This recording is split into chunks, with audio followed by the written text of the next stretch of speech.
more things. Budget cabinet. I don't know. I get.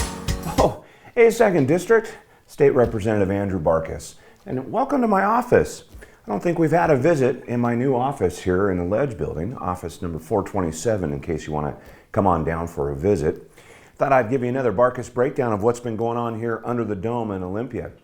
So it's been a super busy couple of weeks. We are a week off of our first floor action of the session, 8 consecutive days. And I want to tell you, these were some of the most intense floor action days of my 7-year career here in the legislature. Many people who have been here longer than me can't remember a time where we have actually worked the hours that we worked in late into the morning, back to back to back. And it takes a toll after a while. Many of us are still trying to recover, just being tired from all the work that was expelled and the long time and the long hours. But at the end of the day, it was a pretty good floor action. As far as we are concerned, we were able to see some pretty good policy get through the process, and we were able to stop some pretty bad policy from getting off of the floor of the House. Let me give you a couple examples. As you know, I've talked to you a lot about the housing policy that we've been working on, especially on the supply side. I'm proud to say that 3 or 4 of the big bills with regards to the middle housing, ADUs, and one that I sponsored called lot splitting, all passed with very good bipartisan support off the House floor. Now they're over in the Senate, going through the committee process, some hearings even today, and then they have to go through the Senate floor to see how they go and hopefully stay intact to be able to come back and be done and finalized and passed. So the housing policy is moving along, the good stuff.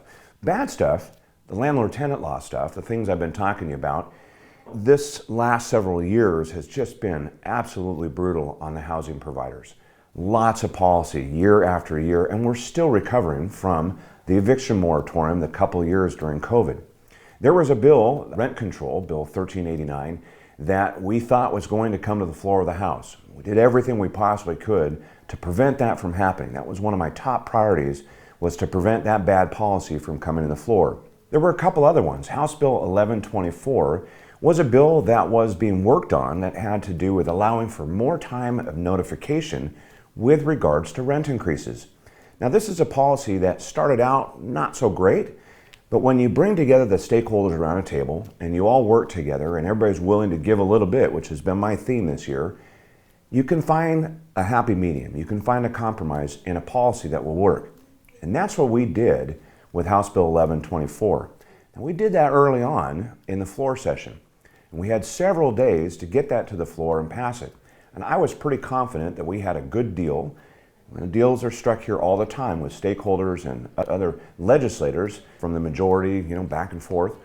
I was pretty confident that we had a pretty good deal put together and assurances that we were going to run that bill. It never happened. And it was one of the biggest disappointments I've had in my brief legislative career.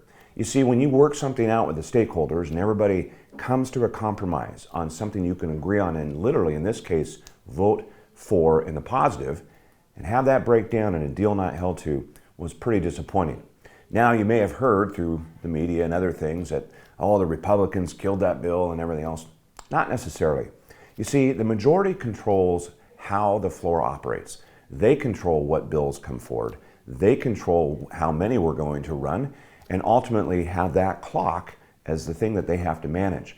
What we can do in the minority is do everything we can to promote the stuff that is good and use the clock and use our tools to slow down the process and also, hopefully, not allow some of the bad policy to get through.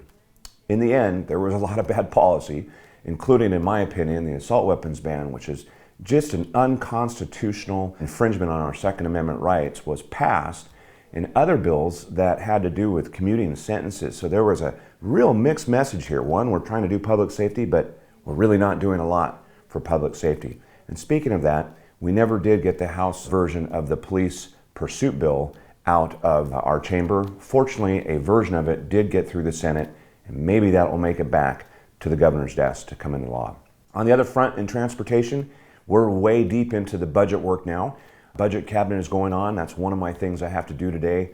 The budget should come out towards the end of this month. We have our last economic forecast next week, and then we'll be truing up some of those things, working on the project, and hopefully be able to get a good product out that I'm confident about in a bipartisan way by the end of the month to get it on the floor for a vote.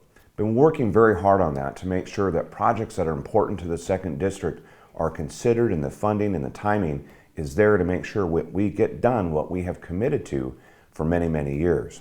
One other policy that did pass just yesterday was House Bill 1371. That was my freight short-line rail incentive bill. Good bill to help short-line railroads throughout our state with some incentives to help them with their infrastructure work that they need to do. This is a bill that went through the process with great stakeholders, our ports and rail lines, etc. We're able to get that done, and it passed with a huge bipartisan support yesterday, and now it'll go off to the other chamber for consideration and hopefully get through the process. Well, as you can see, there's a lot going on. We've got about a month left here of the 2023 session, and there is more work to be done. Feeling pretty tired, looking forward to a little downtime this upcoming weekend to relax and get outside, as it looks to be a little spring-like out there, which is a nice thing, especially as we get into this part of session. Thank you again for watching another Barkis Breakdown, and as I always say, it's an honor and privilege to serve the people of the 2nd District and the state of Washington, and I encourage you, come on down, check out my office, have a visit with me here in the Capitol, send me an email, reach out to my office anytime.